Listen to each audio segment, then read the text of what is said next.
Markers are here. Hello, everyone.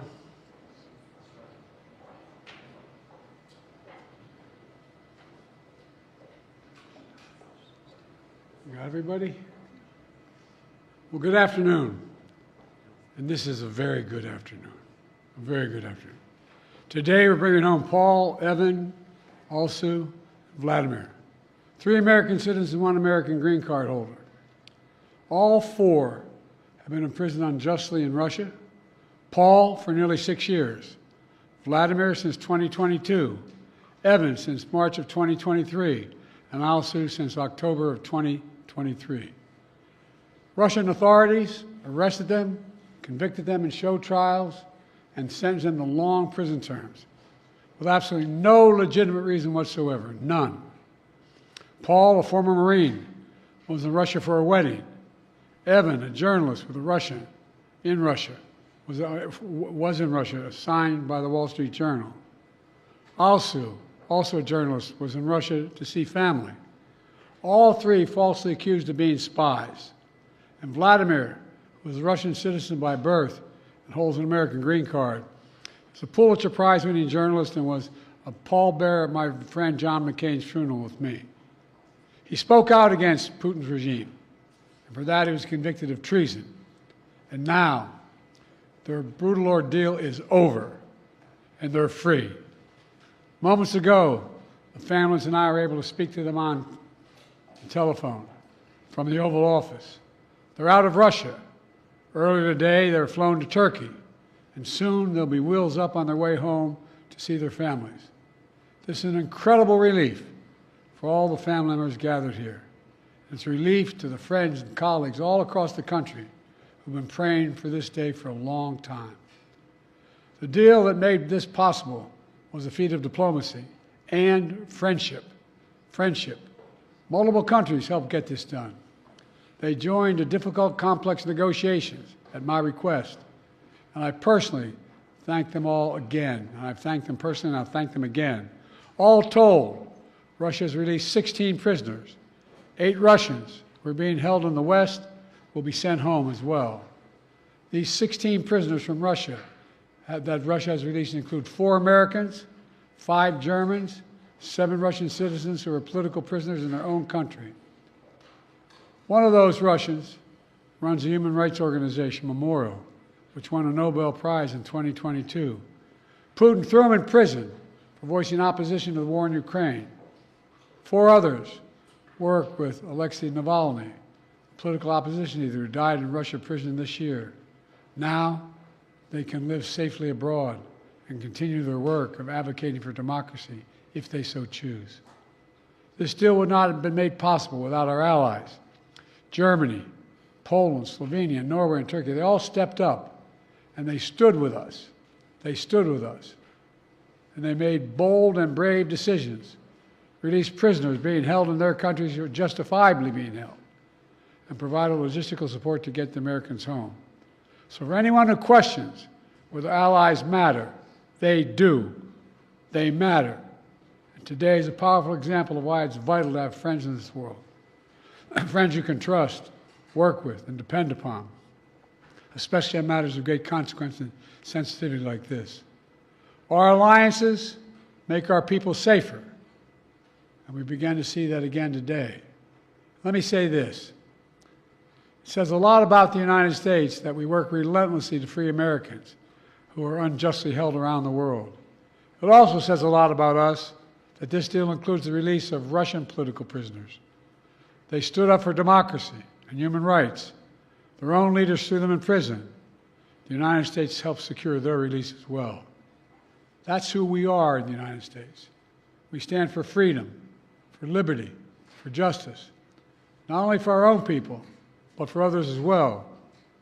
And that's why all Americans can take pride in what we've achieved today. I want to thank everyone in my administration who helped make this happen. Our work did not start just on day one. It started before day one. During the transition, I instructed our national security team to dig into all the cases of hostages being wrongfully detained, which were inherently, well, we inherited them from the prior administration. I wanted to make sure We hit the ground running, and we did. As of today, my administration has brought home over 70 Americans who were wrongfully detained and held hostage abroad, many since before I took office. Additionally, I issued an executive order in 2022 authorizing penalties like sanctions and travel bans on those who hold Americans against their will. And my State Department has introduced new warnings for Americans about the risk of being wrongfully detained by a foreign government. Deals like this one come with tough calls, and there are never any guarantees. But there's nothing that matters more to me than protecting Americans at home and abroad. And so we'll continue to work for the release of all wrongfully detained Americans around the world. Let me end where I began, with Paul, Evan, and also Vladimir and their families. They never gave up hope. We can't imagine what they've been through, all of you. Matter of fact, this lady right here, I think, was living in the Oval Office with us for a while. All kidding aside, can't imagine their joy right now. They're home.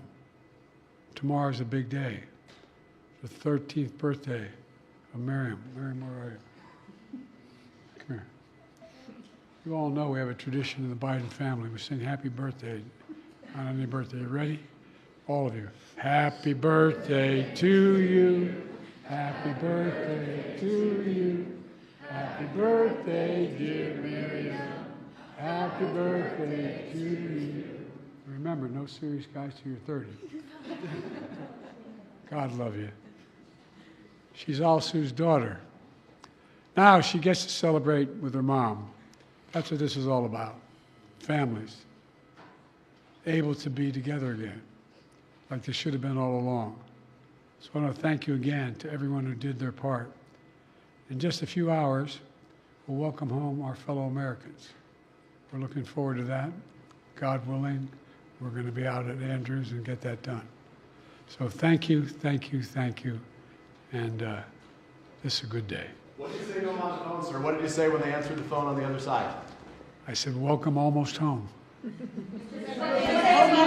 do you keep countries, these so-called abductor states, from simply taking more Americans in order to get more of their prisoners home? How do you end these perverse incentives, sir? Well, advising people not to go certain places.